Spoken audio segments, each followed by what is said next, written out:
아저씨, 괜찮으세요? 잠깐만요. 제가 이마 좀 닦아드릴게요. 괜찮아. 이 정도는 참을 수 있어. 정말 고마운 아가씨네.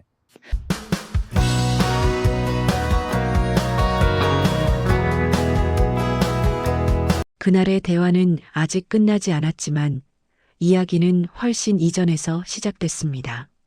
아들의 결혼 이야기가 처음으로 내 귀에 또렷하게 들어오던 그날 저녁부터 말입니다. 퇴근 후 집 식탁에 마주 앉은 아들은 유난히 말이 많았습니다. 평소 같으면 국 몇 숟갈 뜨고 말없이 방으로 들어가 노트북을 켜던 녀석이었는데 그날은 젓가락을 내려놓았다 집었다 하며 눈치를 보더군요. 아버지, 요즘 회사 일 어떠세요? 갑자기 그런 인사를 다 건네니 웃음부터 났습니다.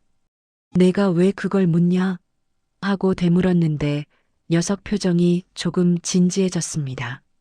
곧 아버지 자리도 제가 이어받아야 하고 그 전에 소개해드려야 할 사람이 있어서요. 그 말을 듣는 순간 국물 맛이 하나도 느껴지지 않았습니다. 속으로 한마디 튀어나왔다. 왔구나, 결국 이날이. 아들이 숟가락을 내려놓으며 조심스럽게 말을 이었습니다. 제가 진지하게 만나고 있는 사람이 있습니다. 결혼 전제로 만나고 있고요. 그래. 입 밖으로 나온 내 목소리는 생각보다 평온했습니다. 오히려 너무 담담해 나 스스로도 놀랄 만큼이었지요. 속으로만 소리가 요란했다. 그래, 이제 너도 누군가의 남편이 되겠지. 근데 아버지 회사에 이번에 공개 채용 올라왔잖아요. 그 친구가 거기에 지원했어요. 아들의 말이 이어지는 동안 내 손은 천천히 젓가락을 내려놓고 있었습니다. 평생을 바친 회사와 아들의 인생이 한 점에 겹쳐지는 기분이었지요. 면접 날짜가 다음 주 월요일입니다. 그날 아버지 시간 괜찮으세요? 면접 날에 내가 왜 바쁘냐? 일부러 농담처럼 말했지만 속이 조금 답답해졌습니다. 속으로 짧게 내뱉었다. 면접이 뭐라고 벌써부터 이렇게 떨리냐? 아들은 웃으며 말을 이었습니다. 그냥 멀리서라도 한번 보셨으면 해서요. 어떤 사람인지 아버지가 직접 보시면 좋을 것 같아서 그 말이 이상하게 마음에 걸렸습니다. 멀리서라도 직접 보시면 그 두 마디가 머릿속에서 오래 맴돌았지요. 그날 밤 서재로 들어온 나는 집무 책상에 앉아 한참을 멍하니 있었습니다. 회사 창립 사진이 걸린 벽을 바라보다가 내 젊은 시절의 얼굴을 마주보게 되었습니다. 속으로 툭 내뱉었다. 너도 그때 참 아무것도 몰랐지. 회사를 키우며 사람을 수없이 뽑고 내보냈습니다. 능력으로, 태도로, 성실함으로 평가하는 일에는 누구보다 익숙한 사람이 나였습니다. 그런데 정작 며느리 후보를 떠올리니 머릿속이 하얘졌습니다. 스펙이 어떻든, 학교가 어디든, 직장이 어디든 내 아들의 평생을 함께 걸어갈 사람이라는 생각을 하니 기준이 모호해지는 겁니다. 속으로 한마디 더 붙였다. 돈보다 어려운 게 사람 고르는 일이야. 책상 위 명함집을 열어보니 고위 임원들의 얼굴이 떠오르며 그들의 자녀 이야기가 스쳐 지나갔습니다.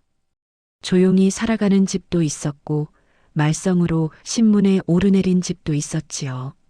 그때마다 다들 같은 말을 했습니다. 자식 일은 결국 자기 인생이더라고요. 나는 고개를 끄덕이면서도 속으로는 늘 다른 생각을 했습니다.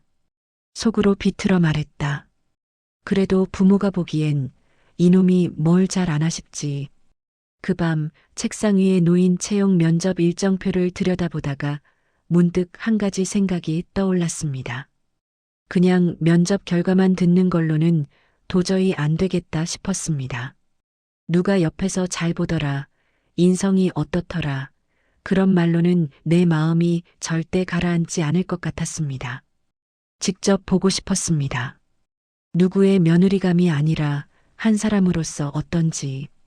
웃을 때, 인사할 때, 예상 밖의 상황에서 어떻게 움직이는지 속에서 짧은 웃음이 새어나왔다. 그래, 한 번쯤은 내가 내려가 볼 때도 됐지. 그 순간 떠오른 건 정문 경비 초소였습니다. 매일 아침 누구보다 먼저 출근해 회사를 지키는 이들. 회사 사람들은 그들을 그냥 경비 아저씨들이라고 부르지만 나는 알고 있었습니다. 누가 어떻게 출근하는지, 누가 남을 먼저 챙기는지 가장 잘 보고 있는 사람들이라는 거리요. 다음 날 아침 나는 경영지원실장을 조용히 불렀습니다. 회장님, 무슨 일로 부르셨습니까? 면접 일정표 좀 가져와. 나는 최대한 평소처럼 말을 꺼냈지요.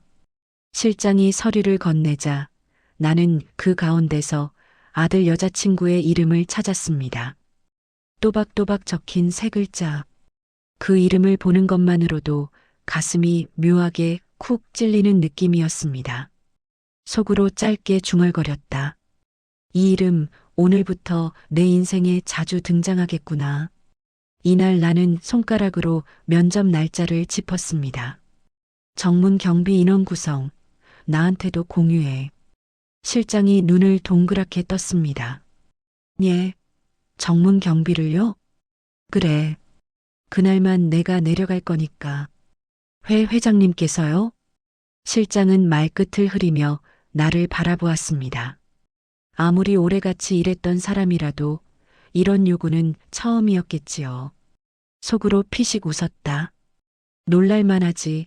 나도 내가 웃기니까. 경비 복장 하나 준비해. 내 사이즈로. 나는 그 말만 던지고 서류를 덮었습니다. 실장은 한참을 나를 보다가 마지못해 고개를 끄덕였습니다. 예, 알겠습니다. 비밀로 하도록 하겠습니다. 문이 닫히고 혼자 남자, 나는 깊은 숨을 내쉬었습니다. 나 스스로도 조금은 우스웠습니다. 회장이라는 사람이 며느리 시험해 보겠다고 경비로 내려간다니. 하지만 웃음 뒤에 남는 감정은 분명했습니다. 속으로 또렷이 말했다. 그래도 이 정도 성의는 보여야지. 내 아들 인생인데. 그날 저녁 아들에게는 아무 말도 하지 않았습니다. 평소처럼 식탁에 앉아 밥을 먹었고 아들은 면접 준비가 어떻고 그 친구가 밤새 자소서를 고쳤다는 둥 얘기를 이어갔지요. 아버지, 그날 혹시 회사에 계시면 그냥 멀리서라도 일 있으면 내려가 보고. 나는 짧게만 답했습니다. 속으로는 전혀 다른 말을 하고 있었다. 멀리서가 아니라 제일 가까이서 본다. 이놈아. 아들은 내가 짧게 웃어준 것만으로도 안도한 듯 보였습니다. 그 모습을 보니 한편으로는 미안했습니다. 아들은 진심으로 사랑하는 사람을 소개하고 싶어 할 뿐인데 나는 그 사람을 시험해 보겠다는 마음을 품고 있었으니까요. 속으로 쓴웃음을 지었다. 부모 마음이란 게 때로는 꼬여도 이렇게 꼬일 수가 없네. 면접 하루 전 경비반장에게 연락이 왔습니다.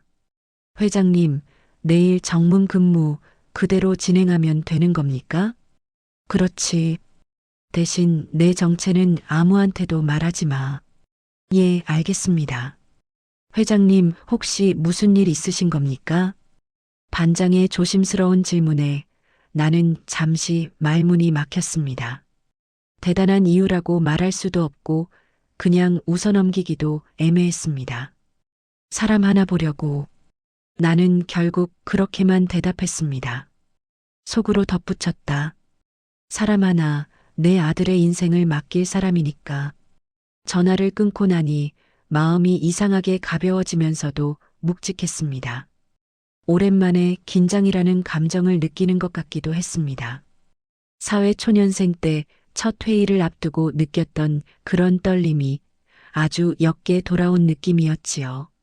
면접 당일 새벽, 아직 해가 완전히 뜨지 않은 시간에 나는 집을 나섰습니다. 차 안에서 정문 경비 복장이 담긴 가방을 바라보며 나 스스로가 조금 우스워 보이기도 했습니다. 속으로 툭 내뱉었다. 회장이라는 사람이 별짓을 다 한다. 회사 지하 주차장에 차를 세우고 작은 탈의실에서 정장을 벗고 경비복으로 갈아입었습니다. 넉넉한 상의와 약간 큰 모자가 낯설었지만 거울 속에는 이상하게도 젊었을 때의 내 모습이 겹쳐 보였습니다. 좋아. 나지막이 중얼거리고 모자를 고쳐 썼습니다. 이제 나도 오늘 하루는 그저 경비 아저씨일 뿐이었습니다. 문을 열고 정문을 향해 걸어가던 그때 휴대전화가 잠깐 울렸습니다. 아들 이름이 떠 있는 화면이었습니다. 아버지, 오늘 면접 일정 아시죠? 그 친구가 엄청 떨고 있어서요. 나는 잠시 걸음을 멈추고 모자를 눌렀었습니다. 그래, 알고 있다. 짧게만 대답하고 전화를 끊었습니다. 속으로 마지막 한마디를 삼켰다. 그리고 오늘 내가 사랑하는 사람을 내가 처음으로 만나본다. 정문 앞에 도착해 부스 문을 여는 순간 차 한 대가 예상보다 훨씬 이른 시간에 회사 쪽으로 빠르게 다가오는 게 보였습니다. 아직 면접까지는 한참이 남은 이른 아침 시간이었는데도 말입니다. 나는 무심코 시계를 한 번 더 올려다보았습니다. 그리고 아주 짧은 생각이 스쳤습니다. 속으로 낮게 중얼거렸다. 설마 저 차 안에 그 아이가 타고 있는 건 아니겠지? 정문 앞으로 빠르게 다가오던 차량은 회사 직원. 주차장 쪽으로 급히 방향을 틀더니 갑자기 멈칫하며 속도를 줄였습니다. 아직 해가 완전히 오르지 않아 공기가 차가웠고 근무 교대조차 오지 않은 시간입니다. 그런데 그 차에서 누군가 내렸습니다. 코트깃을 여미며 주변을 두리번거리는 한 여성. 정문 불빛 아래서 얼굴이 어렴풋이 드러났습니다. 그 순간 나는 직감적으로 느꼈습니다. 왔다. 그 아이일지도 모르겠다. 나는 최대한 평소 경비원들처럼 보이기 위해 일부러 느린 동작으로 부스에서 나와 인사를 했습니다. 예, 방문 목적이? 목소리도 낮추고 톤도 평소와 다르게 만들었죠. 그녀는 잠시 놀란 듯 눈을 크게 뜨더니 차분하게 고개를 숙였습니다. 아, 안녕하세요. 오늘 채용 면접 때문에 일찍 도착했습니다. 생각보다 훨씬 침착한 말투였습니다. 첫인상은 긴장보다 준비된 사람의 표정이었고요. 속으로 짧게 내뱉었다. 그래, 일찍 움직이는 건 나쁘지 않지. 아직 면접까지는 좀 이른데요? 라고 말을 던지자 그녀는 미소를 지으며 대답했습니다. 네. 혹시라도 지각하면 안 될 것 같아서요. 회사 구조도 미리 한번 파악해두고 싶었어요. 그 말에 나는 아주 미세하게 고개를 끄덕였습니다. 일찍 도착해 회사 앞을 천천히 살피는 모습. 그 자체가 이미 성실함과 책임감을 보여주고 있었지요. 하지만 그 여유로운 순간은 오래가지 않았습니다. 갑자기 뒤쪽에서 경광등이 켜진 택배 차량이 부스 쪽으로 급히 들어오고 있었습니다. 브레이크가 미끄러지는 소리와 함께 바퀴가 끼익하고 길게 울렸습니다. 위험해요. 예비 며느리 후보가 반사적으로 제 쪽으로 손을 뻗었습니다. 그 짧은 1에서 2초 동안 나는 본능적으로 몸을 돌려 차량을 막으려다 어깨 쪽에 충격을 받으며 휘청거리게 됐습니다. 순간적으로 통증이 확 올라왔지만 그녀가 더 빨리 움직였습니다. 아저씨, 괜찮으세요? 여기 피나요. 잠깐만요. 그녀는 자신의 가방을 떨구다시피 바닥에 내려놓고 손수건을 꺼냈습니다. 주머니에서 소독 패드까지 찾으며 놀라울 만큼 침착하게 손이 움직였습니다. 괜찮아, 괜찮아, 이 정도는. 내가 말을 더듬자 그녀는 단호하게 말을 끊었습니다. 아니에요, 움직이지 마세요. 어디 크게 다치신 건 아닌지 먼저 확인해야 해요. 그 말투는 나이 불문하고 누군가를 돌볼 줄 아는 사람의 목소리였습니다. 정확하고 부드럽고 따뜻한. 근데 그 와중에도 나는 내 속마음을 주체할 수가 없더군요. 속으로 냉큼 한마디. 이 아이는 예상보다 훨씬 강단 있다. 그녀는 주변을 빠르게 둘러보며 소리쳤습니다. 저기요. 혹시 근처에 응급키트 있어요? 그리고 사고 보고는 어디로 하면 되나요? 출근길 직원 몇 명이 당황한 채 멈춰 서 있었고 나는 일부러 아무 말도 하지 않았습니다. 그녀가 상황을 어떻게 풀어가는지 지켜보고 싶었으니까요. 직원 한 명이 우왕좌왕하며 본사 쪽으로 전화를 걸었습니다. 그러자 그녀는 그 직원에게 정확하게 지시했습니다. 본사 관리팀이랑 119 둘 다 연락해야 해요. 경미한 사고여도 규정상 보고해야 하는 거죠? 그 순간 나는 놀라지 않을 수 없었습니다. 얼핏 보기엔 조용해 보이던 사람이 위급한 상황 앞에서는 누구보다 명확하게 움직이는 겁니다. 나는 어깨의 통증을 참으며 고개를 들었습니다. 그녀 얼굴이 바로 눈앞에 있었죠. 걱정으로 잔뜩 굳은 표정이었지만 그 눈빛은 묘하게 단단했습니다. 조금 아프시죠? 그래도 출혈은 심하지 않아요. 상처는 깊진 않은 것 같아요. 그녀는 마치 오랜 시간 누군가를 챙겨본 사람처럼 행동하고 있었습니다. 그런 사람만이 할 수 있는 동작과 표정과 말투였습니다. 속으로 짧게 그러나 깊게 한마디. 이 아이 가볍지 않다. 나는 자리에서 천천히 일어났습니다. 진짜 괜찮아. 이 정도야라고 말하는데 그녀가 말끝을 가로막았습니다. 그래도 병원은 가셔야 해요. 오늘 제가 면접 끝나고 모셔다 드릴게요. 그 말에 나는 순간 멈칫했습니다. 면접보다 남의 안전을 먼저 챙기는 모습이라니. 세상에 이런 사람도 있구나. 아니, 우리 집에 들어올지도 모르는 사람이 이렇다니. 경비반장이 헐레벌떡 뛰어와 상황을 수습하기 시작했고 그녀는 그제야 한 발짝 뒤로 물러섰습니다. 그리고 나에게 다시 한번 인사를 했습니다. 면접 잘 보고 오겠습니다. 아저씨 꼭 치료받으셔야 해요.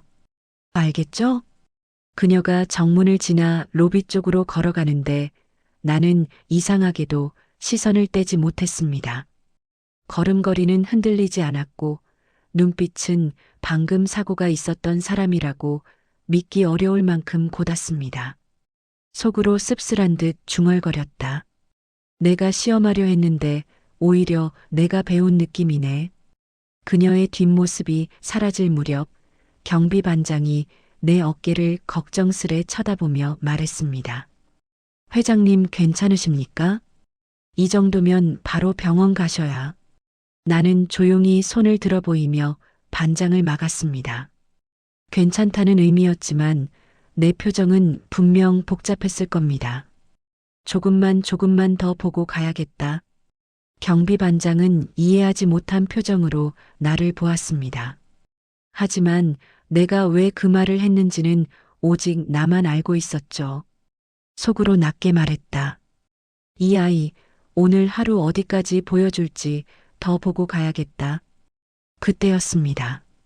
회사 로비 자동문이 열리며 그녀가 다시 고개를 돌려 나를 바라봤습니다. 그 눈빛에는 말로 표현하기 어려운 무언가가 담겨 있었습니다. 감사도 걱정도 다정함도 아닌 다 합쳐진 복잡한 감정이었죠. 그리고 그녀는 아주 작은 목소리로 말했습니다. 아저씨 진짜 조심하세요. 제가 끝나고 꼭 다시 올게요. 그 말이 내 귓가에 오래 남았습니다. 회장의 신분으로 들었다면 당연하게 흘려보냈을 말들. 그런데 경비원의 신분으로 듣는 순간 이상하게 마음을 뒤흔드는 힘이 있었습니다. 그리고 그 순간 나는 확신했습니다. 이 아이, 면접장에서 어떤 모습을 보여줄지 이제 정말 눈으로 확인해야겠다고. 면접장으로 들어가는 그녀의 뒷모습이 사라지고 로비의 자동문이 닫히는 순간 정문 앞 공기가 갑자기 고요해졌습니다. 방금 전까지 사고와 사람들의 소란으로 정신없던 공간이었는데 이상하게도 그녀가 떠난 뒤엔 정막만 남아 있었습니다. 나는 부스 안으로 천천히 들어갔습니다. 어깨는 욱신거렸지만 마음은 그보다 더 복잡했지요. 속으로 툭 내뱉었다. 그래, 시작은 이 정도면 충분히 강렬하네. 경비반장은 계속 나를 걱정스럽게 쳐다보고 있었지만 나는 손으로 조용히 멈추라는 신호를 보냈습니다. 지금은 통증보다 더 중요한 일이 있었으니까요. 그녀가 면접장에서 어떤 표정으로 앉아 있는지, 어떤 말투로 대답하는지, 그 모든 것을 직접 확인해야 했습니다. 나는 경비 신분증을 가볍게 건네며 로비 쪽으로 천천히 걸어갔습니다. 평소 회장으로 입장할 때와 달리 아무도 나를 신경 쓰지 않았습니다. 직원들 사이를 스쳐 지나갈 때 나는 새삼 이런 느낌이 생소했습니다. 회장님 대신 아저씨 소리를 듣는 하루. 기분이 나쁠 줄 알았는데 이상하게도 편했습니다. 속으로 피식 웃으며 중얼거렸다. 그래, 사람 사는 게 다 비슷한 거지. 이름표만 다를 뿐.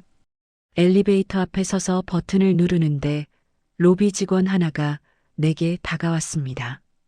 아저씨, 괜찮으세요? 사고 봤어요. 아, 괜찮아. 금방 나을 거야. 나는 일부러 어깨를 크게 한번 돌리는 신용을 했습니다. 혹시 병원? 면접 끝나고 가보려고. 나도 모르게 그녀와 했던 대화를 그대로 흉내 내버렸죠. 엘리베이터 문이 열렸습니다. 문 안쪽의 큰 거울에는 경비복을 입은 나가 서 있었습니다. 정장과 넥타이가 아닌 가장 현장에 가까운 사람의 모습. 거울 속에 비친 눈이 뜻밖에도 낯설지 않았습니다. 속으로 생각했다. 기왕 여기까지 온 거 끝까지 제대로 보자. 면접장이 있는 12층에 도착하자 복도 전체가 어색할 만큼 조용했습니다. 대기실 앞 의자에는 지원자 몇 명이 앉아 있었고 모두 긴장한 얼굴이었죠. 그녀는 복도 가장 끝자리에서 조용히 서류를 정리하고 있었습니다. 고개를 살짝 숙였지만 표정은 흐트러지지 않았습니다. 나는 복도를 천천히 걸으며 그녀를 스치듯 지나갔습니다. 혹시 알아볼까 싶어 모자를 더 깊게 눌렀었습니다만 그녀는 나를 전혀 눈치채지 못했습니다. 대신 아주 작은 목소리로 혼잣말하는 게 들렸습니다. 괜찮을 거야, 괜찮아. 준비한 만큼만 하자. 그 말이 유난히 또렷하게 들리더군요. 가까스로 평정심을 잡으려는 숨소리까지 전해졌습니다. 속으로 중얼거렸다. 나 같아도 떨리겠다. 그래도 잘 버티네. 그때 면접실 문이 열렸습니다. 인사팀 직원이 고개를 내밀며 외쳤습니다. 다음 지원자 들어오세요. 김미나님 맞으시죠? 그녀가 작게 숨을 들이켰습니다. 그리고 자신 있게 대답했습니다. 네, 들어가겠습니다. 문이 닫히는 순간까지 그녀의 등이 똑바로 서 있는 걸 보며 나는 자연스레 고개가 끄덕여졌습니다. 그 아이는 작은 체구였지만 한 사람 앞에 서는 태도는 결코 작지 않았습니다. 대기실에서 조금 떨어진 구석에 서서 나는 귀를 기울였습니다. 면접실에서 들려오는 목소리까지는 아니었지만 간간히 들리는 임원들의 톤으로 분위기를 짐작할 수 있었습니다. 그리고 몇 분 뒤 면접실 안에서 단단한 목소리가 흘러나왔습니다. 그녀의 목소리였습니다. 저는 누군가에게 인정받기 위해 일하지 않습니다. 대신 맡은 일을 책임 있게 해내기 위해 노력합니다. 임원진의 웅성거림이 이어졌습니다. 책임이라는 표현을 많이 쓰시는데 구체적으로 어떤 책임을 말씀하시는 겁니까? 그녀는 잠시 뜸을 들인 뒤 또렷한 톤으로 말했습니다. 저 때문에 누군가가 피해를 보지 않도록 하는 것. 제 선택으로 누군가가 힘들어지지 않도록 하는 것입니다. 그 문장을 듣는 순간 나는 아까 정문에서 그녀가 사고를 수습하던 장면이 떠올랐습니다.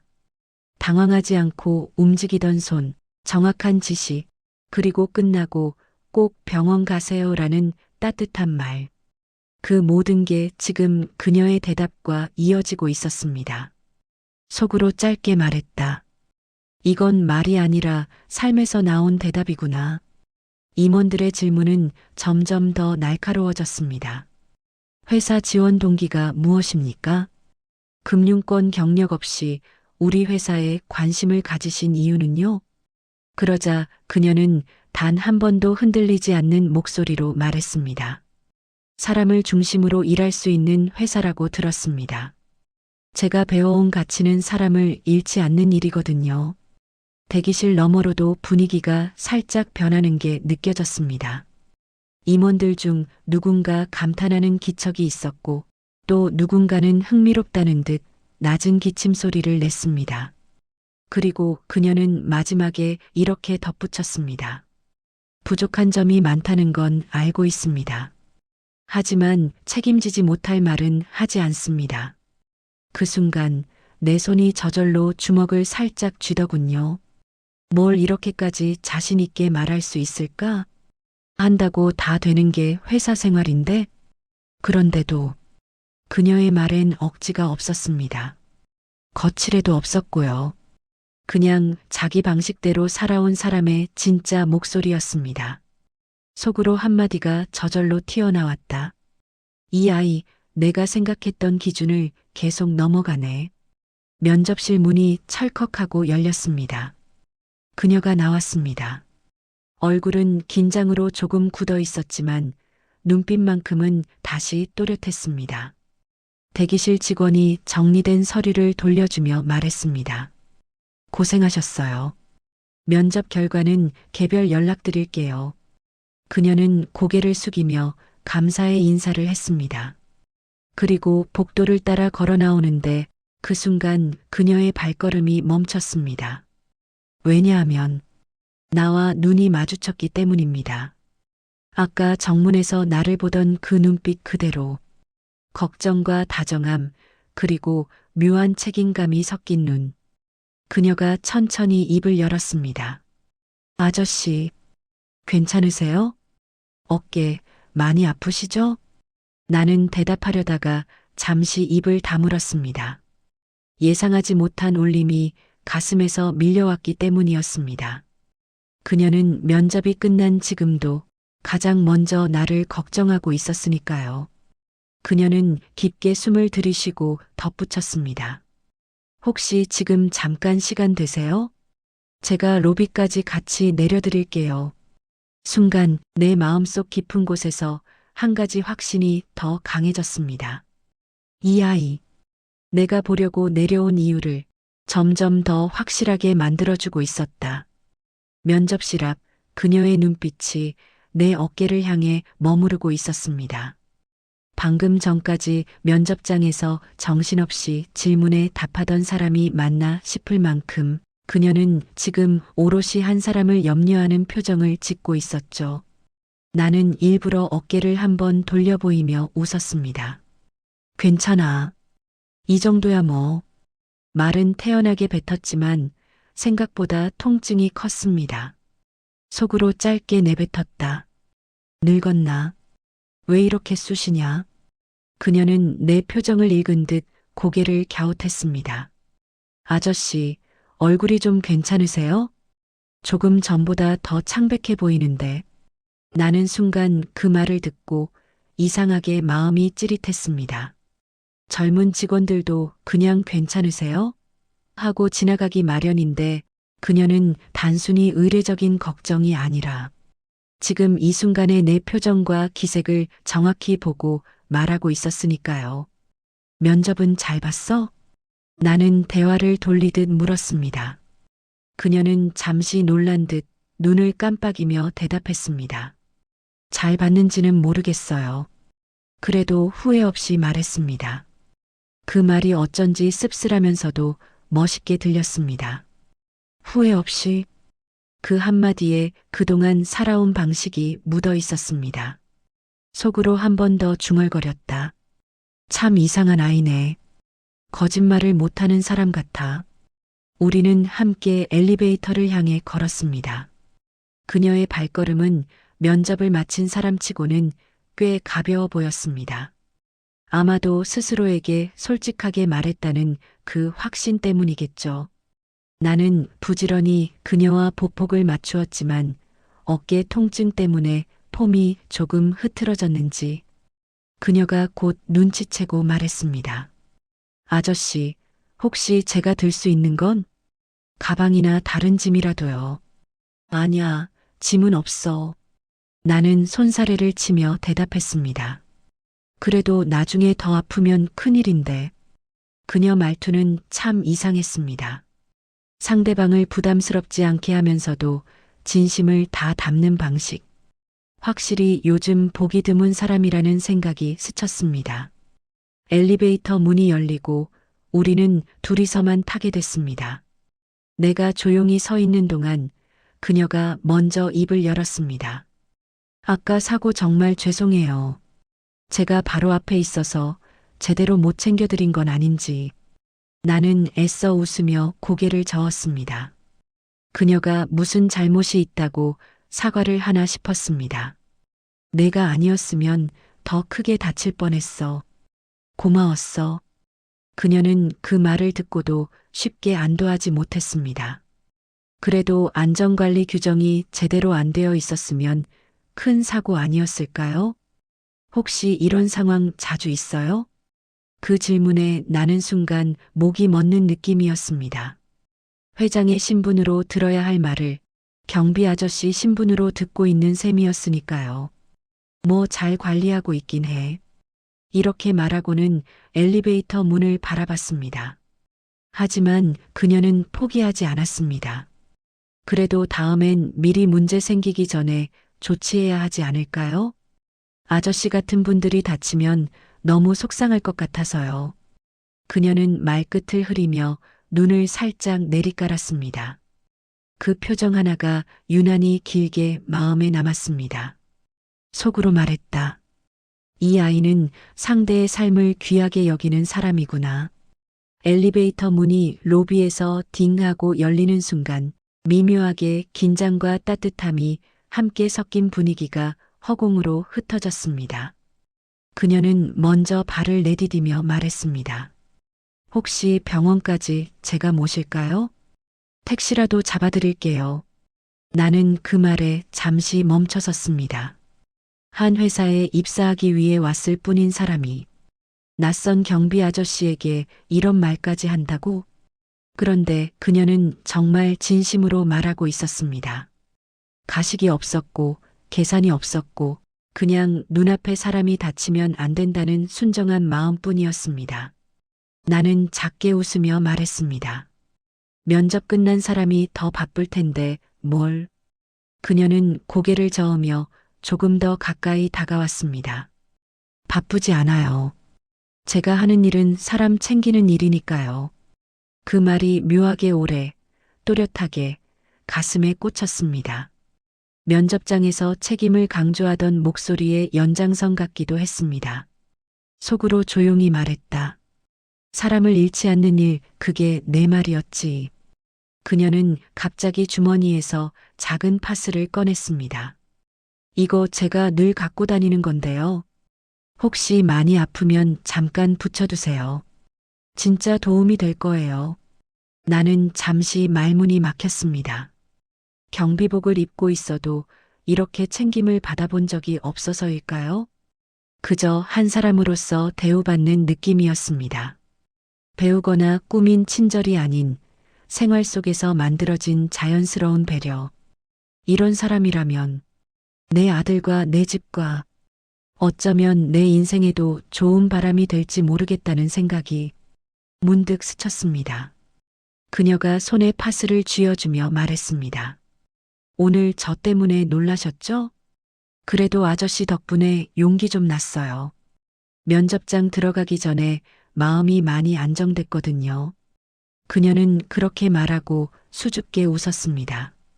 그 웃음은 이상하게도 정문에서 차가 미끄러지던 긴박한 장면과 대비되며 더 선명하게 떠올랐습니다. 나는 그 웃음을 바라보며 짧게 대답했습니다. 고맙네. 그러자 그녀는 작게 고개를 숙였습니다. 면접 결과가 어떻게 나오든 오늘 저는 정말 감사한 하루였어요.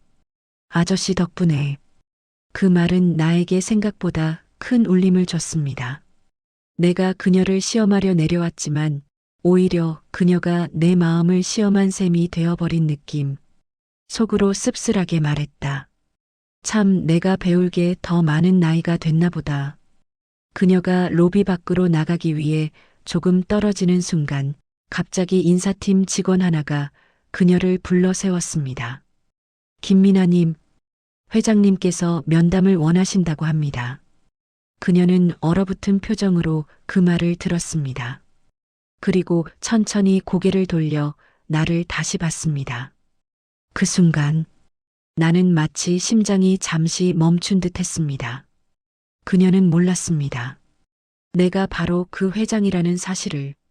하지만 이제 곧 그 모든 것이 드러날 순간이 다가오고 있었습니다. 로비 한가운데에서 그녀가 굳어 있었습니다. 인사팀 직원이 건넨 말을 되뇌는 듯 입술만 아주 약하게 떨리고 있었습니다. 회장님께서 면담을 원하신다고 합니다. 그 문장이 그녀의 머릿속에서 얼마나 무겁게 내려앉았을지 나는 굳이 설명을 듣지 않아도 알 수 있었습니다. 면접 직후 회장 면담이라니. 어떤 지원자라도 긴장으로 다리가 풀릴 만한 상황이었죠. 나는 그 순간 본능적으로 걷기 시작했습니다. 경비복의 모자를 고쳐 쓰고 로비 중간쯤에서 천천히 방향을 틀었습니다. 어깨에 통증이 다시 올라왔지만 그보다 더 묵직하게 치고 올라오는 감정이 있었습니다. 속으로 짧게 말했다. 그래, 이제는 피할 수 없는 순간이 왔지. 그녀는 인사팀 직원에게 작은 목소리로 물었습니다. 제가 왜? 혹시 면접에서 문제가 있었나요? 아니요, 그런 건 아닙니다. 직원은 단호하게 고개를 저었습니다. 회장님께서 특별히 보자고 하신 겁니다. 지금 바로 모시겠습니다. 그녀는 얼굴이 살짝 하얘졌습니다. 아까까지 나에게 파스를 건네며 환하게 웃던 표정과는 전혀 달랐습니다. 갑작스러운 호출에 놀란 것도 있었겠지만 그보다 내가 뭔가 잘못했나 하는 두려움이 먼저 밀려온 걸로 보였습니다. 속으로 한마디가 툭 튀어나왔다. 미안하다, 아이야. 내가 이런 상황을 만들었구나. 직원이 그녀를 안내하려는 순간 그녀는 갑자기 내 쪽을 바라보았습니다. 아까까지 걱정으로 가득했던 두 눈이 지금은 낯선 공포와 불안으로 뒤섞여 있었습니다. 아저씨, 저 혹시 뭐 잘못한 걸까요? 그 질문은 예상치 못한 곳을 찔렀습니다. 경비 아저씨로 보이는 나에게 그녀는 마지막으로 기대고 싶은 마음이 들었던 모양입니다. 나는 순식간에 대답할 수 없었습니다. 그러지 말아야 했습니다. 하지만 그녀의 떨리는 시선을 보며 입술이 조용히 움직였습니다. 아니야. 잘못한 거 없어. 그리고 속으로 덧붙였다. 곧 알게 되겠지. 내가 누군지. 그녀가 직원의 안내를 따라 회장실 쪽으로 가는 동안 나는 뒤에서 조용히 걸음을 옮겼습니다. 경비복을 입은 채 회장실 복도로 향하는 내 모습은 아무리 봐도 어울리지 않는 그림이었죠. 하지만 이상하게도 나는 한 걸음 한 걸음이 너무도 자연스럽게 느껴졌습니다. 오늘 하루 동안 내가 보고 들은 모든 것들이 그녀를 향한 내 마음을 서서히 그러나 깊게 바꿔놓았으니까요. 속으로 짧게 말했다. 그래, 이제 마지막 장면만 남았어. 12층 복도는 조용했습니다. 직원들은 이미 알고 있는 듯 멀찍이 떨어져 근무에 몰두하고 있었고 그녀는 회장실 앞 대기 의자에 앉아 손을 꽉 쥐고 있었습니다. 그녀의 무릎 위에는 서류가 가지런히 놓여 있었지만 손등 위로는 긴장으로 자잘한 떨림이 보였습니다. 나는 복도 끝에서 잠시 그녀를 바라보았습니다. 면접장에서 당당하게 말하던 모습은 사라지고 어디로 끌려가야 할지 모르는 어린 새처럼 보였습니다. 그 모습이 묘하게 마음 깊은 곳을 건드렸습니다. 속으로 한마디, 두려워할 필요 없어. 이제 곧 내가 말해줄 테니까. 그때 회장실 문이 열렸습니다. 비서가 조용히 고개를 내밀며 말했습니다.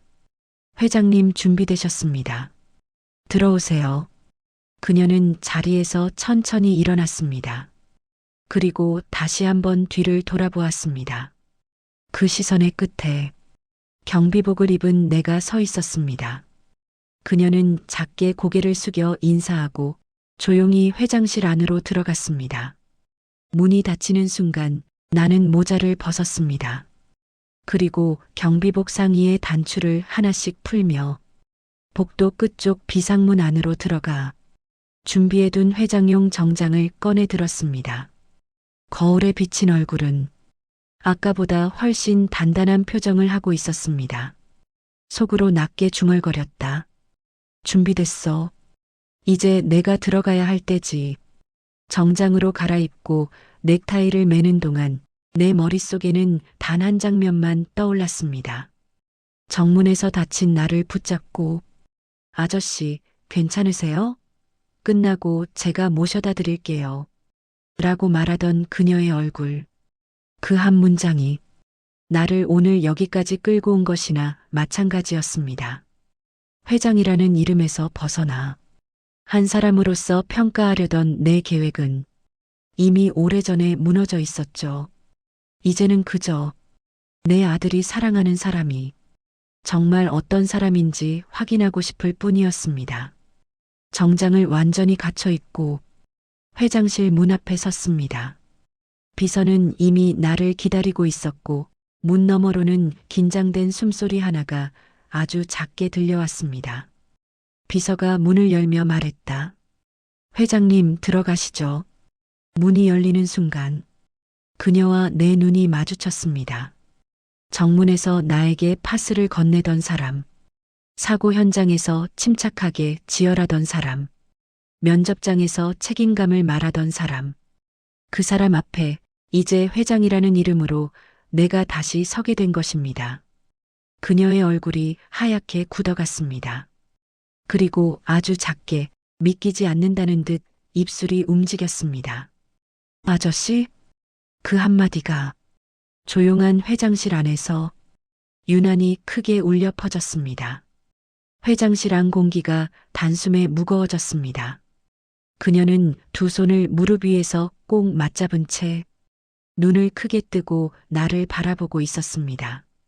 아저씨, 정말 회장님이셨어요? 그 말은 떨림과 혼란과 당황이 뒤섞인 목소리였습니다. 나는 조용히 문을 닫고 내 자리까지 천천히 걸어가 앉았습니다. 정문에서 봤던 경비복의 그림자는 이제 아무 흔적도 남아있지 않았지만 그녀 눈에는 아직도 그 모습이 겹쳐 보이고 있는 듯 했습니다. 나는 아주 천천히 말을 꺼냈습니다. 놀랐지요.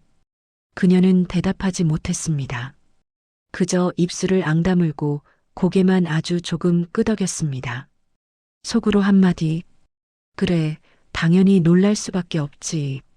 나는 손을 가볍게 접고 그녀를 바라보았습니다. 일단 앉아요. 편하게. 하지만 그녀의 몸은 편하게란 단어를 이해하지 못하는 듯 했습니다.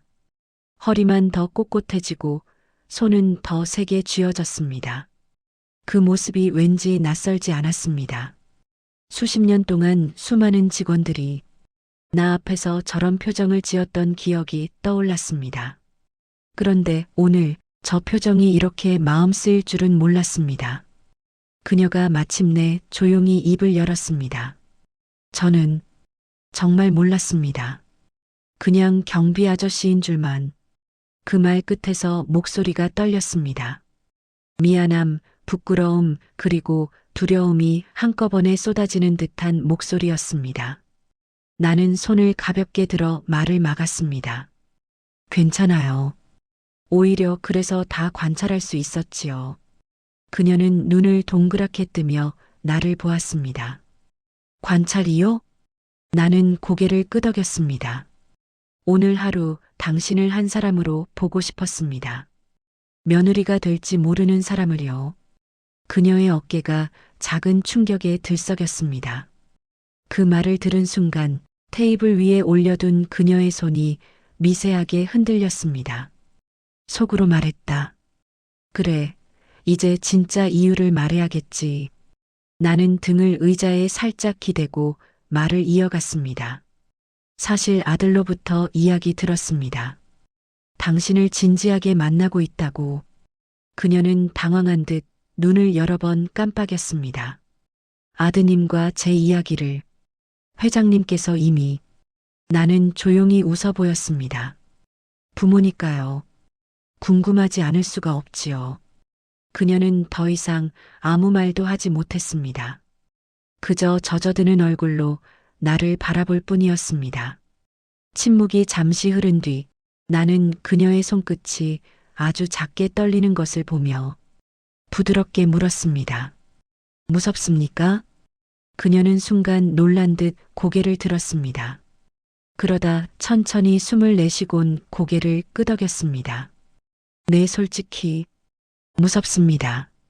그 대답은 솔직했고 숨기려 하지 않았습니다. 나는 오히려 그 점이 좋았습니다. 속으로 중얼거렸다. 그래, 사람은 이런 정직함에서 진짜가 보이지. 나는 손가락을 조용히 탁자에 두드리며 말을 이었습니다. 그런데 무서워하시기 전에 제가 오늘 하루 동안 본 당신 이야기를 먼저 해야겠군요. 그녀는 무릎 위 손을 꽉 쥔 채 내 말에 귀를 기울였습니다. 나는 조용히 한 장면씩 꺼냈습니다. 정문에서 마주친 순간 지원자라기보다 하나의 단단한 사람이 서 있는 것 같았습니다. 그녀는 살짝 눈을 내리깔았습니다. 사고가 나자 가장 먼저 뛰어온 것도 당신이었지요. 누구보다 정확하게 현장을 정리했고 당황하지 않고 지혈하고 119와 관리팀까지 정확히 호출했어요. 그녀가 숨을 멈춘 듯 가만히 굳었습니다.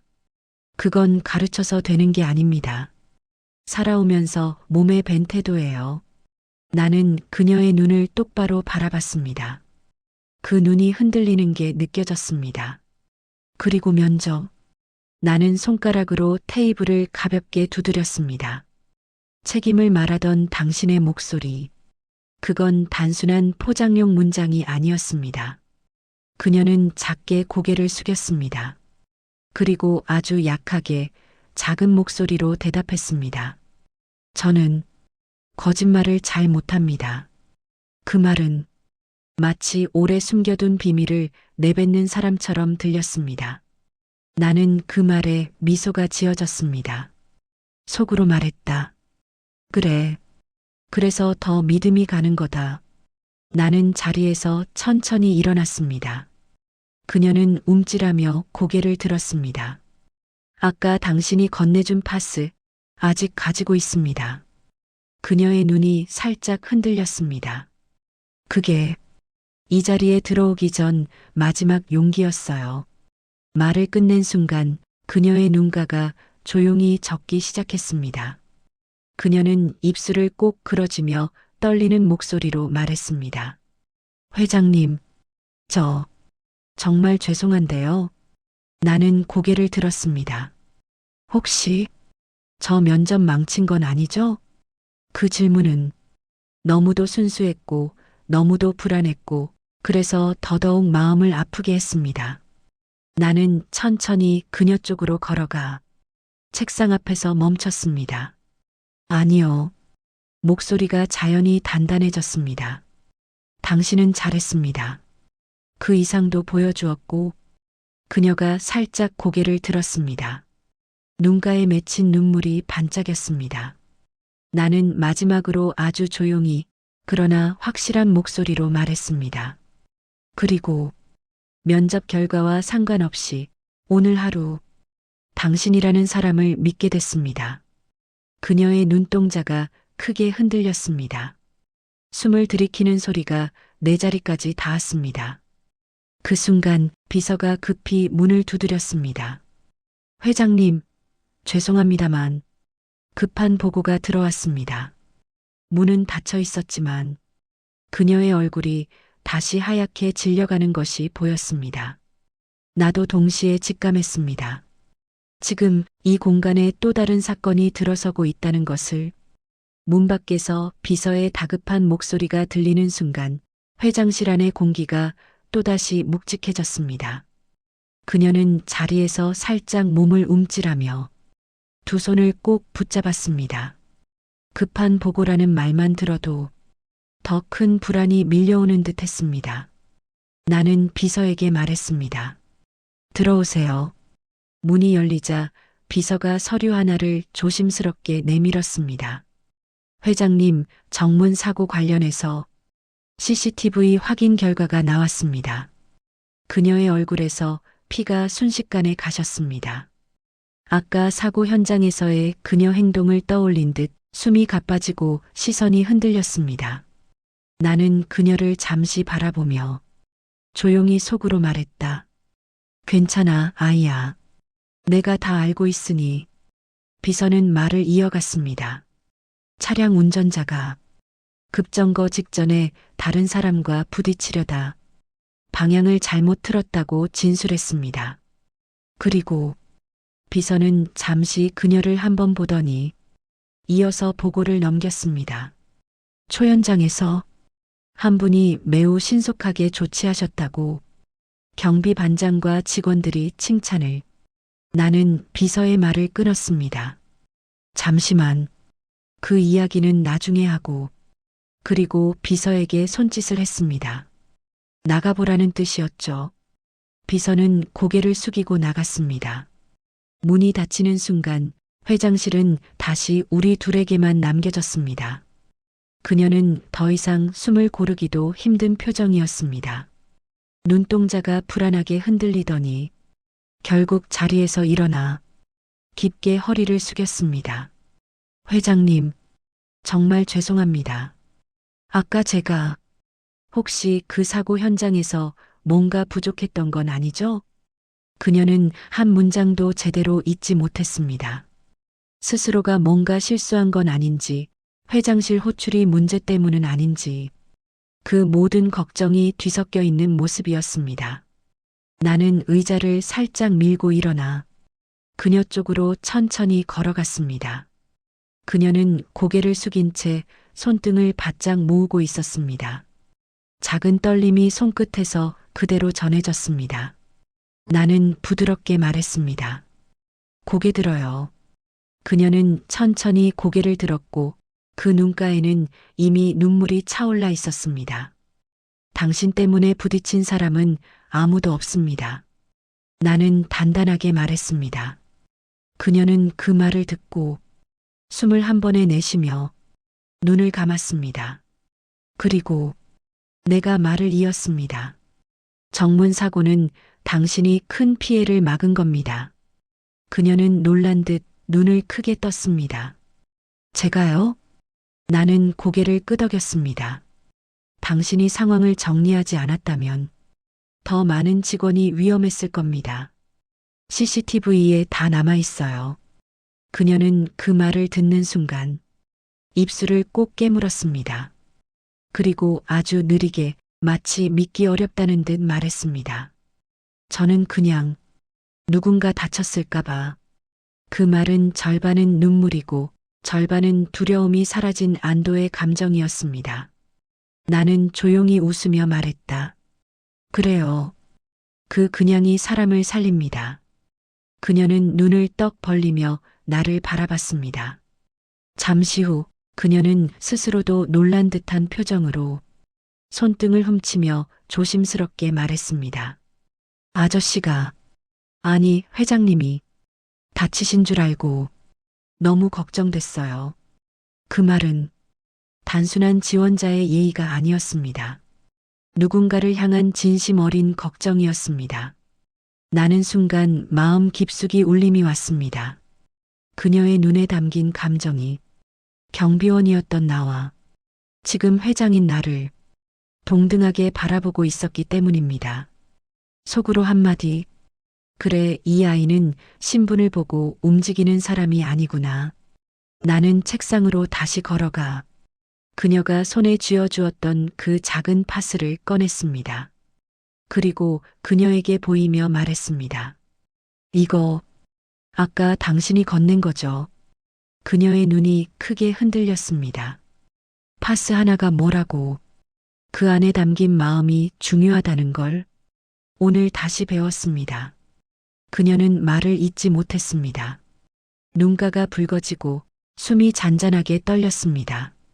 나는 마지막으로 오늘 하루 동안 마음속에 쌓인 결론을 조용히 그러나 확실하게 꺼냈습니다.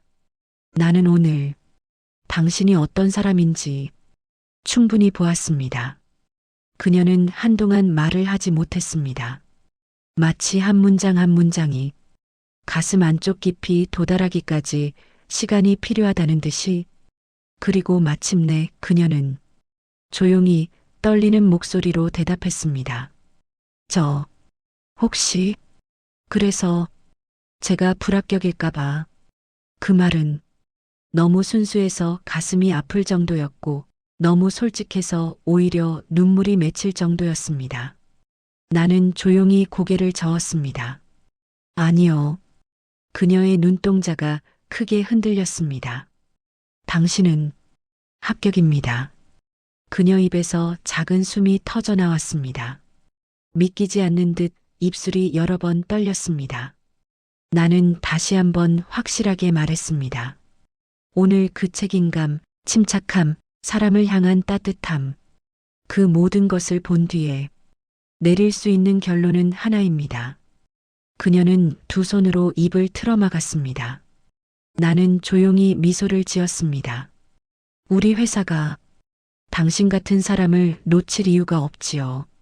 그 순간 그녀의 눈물이 조용히 하나, 둘, 볼을 타고 흘러내렸습니다. 그리고 그 눈물은 이제 마지막 장면으로 향하는 길을 스스로 열고 있었습니다. 그녀는 두 손으로 입을 틀어막은 채 믿기지 않는 듯 나를 바라보고 있었습니다. 눈물은 이미 볼을 타고 흐르고 있었지만 그 표정에는 공포도 긴장도 두려움도 없었습니다. 오직 안도의 숨과 살아남았다는 마음이 차오르는 감정만이 조용히 번지고 있었습니다. 나는 그녀가 마음을 추스르기를 기다렸다가 천천히 자리로 돌아와 앉았습니다. 걱정 마요. 합격은 이미 확정입니다. 그녀는 흐르는 눈물을 닦으려 했지만 손끝이 자꾸 떨려서 제대로 닦이지도 않았습니다. 저 정말 합격 맞나요? 네. 나는 확신을 담아서 고개를 끄덕였습니다. 그녀는 더 이상 말을 잇지 못하고 그 자리에서 허리를 숙여 깊이 인사했습니다. 머리카락 사이로 흘러내리는 눈물이 바닥에 조용히 떨어졌습니다. 속으로 짧게 말했다. 그래, 이제 이 아이의 하루도 내 하루도 한 곱이 넘었다. 그녀가 고개를 들었을 때 눈가와 볼은 시도 때도 없이 눈물 자국이 번져 있었지만 그 표정엔 누구보다 단단한 사람이 서 있었습니다. 나는 조용히 물었습니다. 왜 그렇게 불안해했습니까? 그녀는 잠시 숨을 들이켰다가 마침내 솔직하게 털어놓았습니다. 전 어떤 상황에서도 잘해야 한다는 마음이 있어요. 누군가 믿어준다면 더 잘하고 싶고 실수해서 누구에게라도 피해줄까봐 그게 늘 무서워요. 그 말은 어떤 꾸밈도 없는 그녀의 본 모습이었습니다. 나는 고개를 천천히 끄덕였죠. 그래서 더 믿게 됐습니다. 그녀는 눈을 깜빡이며 나를 봤습니다. 잘해야 해서가 아니라 누구에게도 피해주고 싶지 않다는 마음. 그게 사람을 움직이는 진짜 힘입니다. 그녀의 호흡이 조금씩 안정되고 있었습니다. 긴장이 풀리면서 눈물이 여전히 흐르고 있었지만 그 눈물 속에 담긴 건 두려움이 아니라 감사의 감정이었습니다. 나는 테이블에 놓인 작은 파스를 손에 들었습니다. 그녀가 아까 정문에서 건네준 그 파스? 이 작은 약 하나에 담긴 마음이 오늘 나를 움직였어요. 그녀는 놀란 듯 눈을 크게 뜨고 나를 바라봤습니다. 그냥 다치신 게 걱정돼서 그게 전부였는데 나는 미소를 지으며 답했습니다. 그 전부가 나한테는 충분했지요. 그녀는 눈물을 훔치며 작은 목소리로 웃었습니다. 울음과 웃음이 뒤섞인 아주 맑은 소리였습니다. 그 순간 문 밖에서 조용한 노크가 들렸습니다. 회장님, 다음 일정 준비되셨습니다. 잠시만요. 나는 비서에게 한마디 건네고 다시 그녀에게 시선을 돌렸습니다. 이제 마지막 말을 해야 할 순간이었습니다. 나는 천천히 말을 꺼냈습니다. 오늘 당신을 만나기 전까지 나는 아들이 선택한 사람이 어떤 사람인지 부모로서 걱정이 많았습니다. 그녀는 놀란 듯 고개를 들었습니다. 나는 계속해서 말했습니다.